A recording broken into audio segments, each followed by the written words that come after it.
Welcome, everyone. We're glad you're back. We are joined, as always, by Greg Engert, beer director for the Neighborhood Restaurant Group, a food and wine sommelier of the year. The group includes Where We Are, Churchkey, downstairs, Birch and Barley, and, of course, Blue Jacket Brewery down at Nats Park, obviously, along with the Arsenal. Check that place out if you haven't been there. Go a couple hours before the game. Should be all right, right? Greg, it is always good to see you. Good to see you too, bud. What's on tap this week? An old familiar face, but a new brewery, beer. yes. Yeah. The Bruery from Southern California. And you'll notice here too, this is interesting, we've talked about this before, I think Bruery Terreux. So last year they started a kind of a new sister brewery, really. That's a different place. It's actually in Anaheim. It's called the Bruery Terreux. And that's where this beer is made. This beer is called Saixon, S-A-I-X-O-N, and it is fermented with farmhouse yeast, but also with Brettanomyces. So everything they do in this new facility is their funky, sometimes sour beers. So naturally, this comes from there. Oh, it smells so good. Look at that. It is a picture. It's a work of art. It is nice, great clarity, though of course unfiltered. Excellent champagne-like effervescence from bottle conditioning.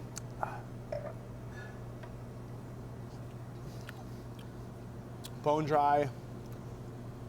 Really refreshing. A really nice summer beer, obviously. I can't say I like everything the brewery does, but that's me because I'm kind of boring. But I mean, I know how hugely popular they are, and I love trying their beers. And you see them all over, so that's the great thing. Because if you find one you like, because it used to be impossible to find beers from these guys, and now they've got a little bit more beer, not a ton more beer. It's around, and what's also so cool about them, is that they do so many different things.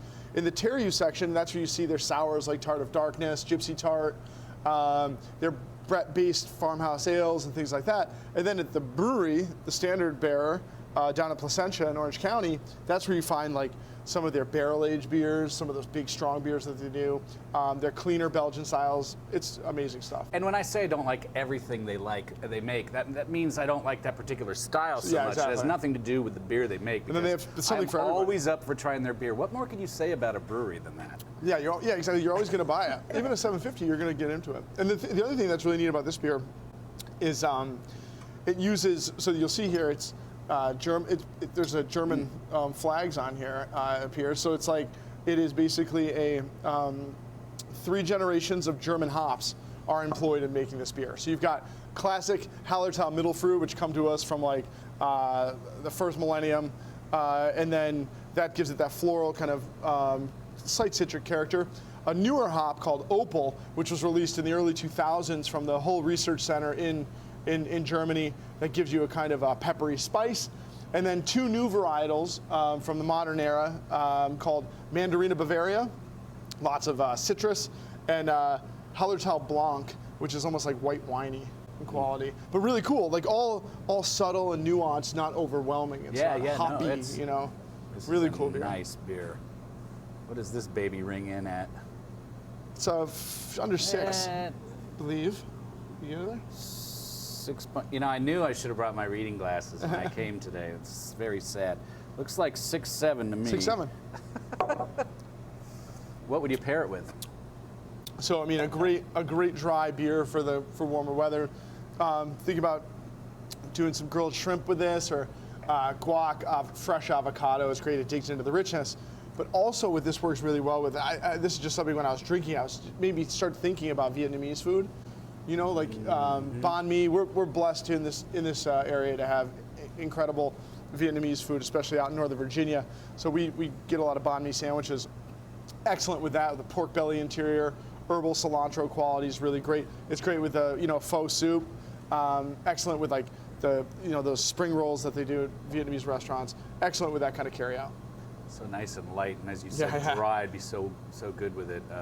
Yeah, I mean, if this is the first brewery beer you ever try, it won't be the last. Yeah. Before we go, let's talk about a couple of neighborhood restaurant group things. Number one, Canteen, the new beer garden pop up in the West End there at 21st and M. That's right. Yeah. I'm going to put some video up here because I stopped by for their debut this past Saturday. Yeah. Very cool. Really fun. Really cool. And that's going to be just through the summertime? Through the summer, into the fall while it's warm, I think.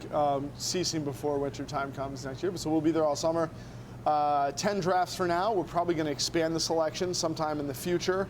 All great beers, obviously, that sourcing from all over our company, and really cool place. We love being over in West End too. It's fun to have a spot. We've never had a spot really right there, and it's conveniently located a stone's throw from the Sovereign over in Georgetown. So kind of pushing people back and forth. And I think it's pretty near Foggy Bottom Metro and Farragut West, right? Yep, right there.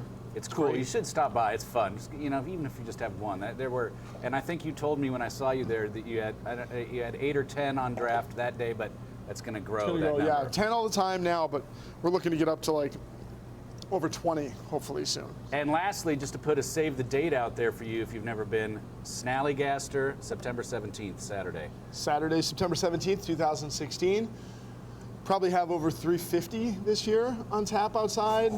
It's going to be amazing. We announced the first 10 beers on the list, and there's some really great ones. We'll have some Founders Canadian Breakfast Stout is going to be on draft. We're going to have some Cantillon Foufoune Apricot Lambic. Just got word that Perennial is going to send us a barrel-aged Abraxas, which is always nice of them. It's going to be it's going to be fantastic. So. Greg, thank you as always. Thank you. Everyone, please always do drink responsibly, and be sure to bring your thirst next time for another Beer of the Week.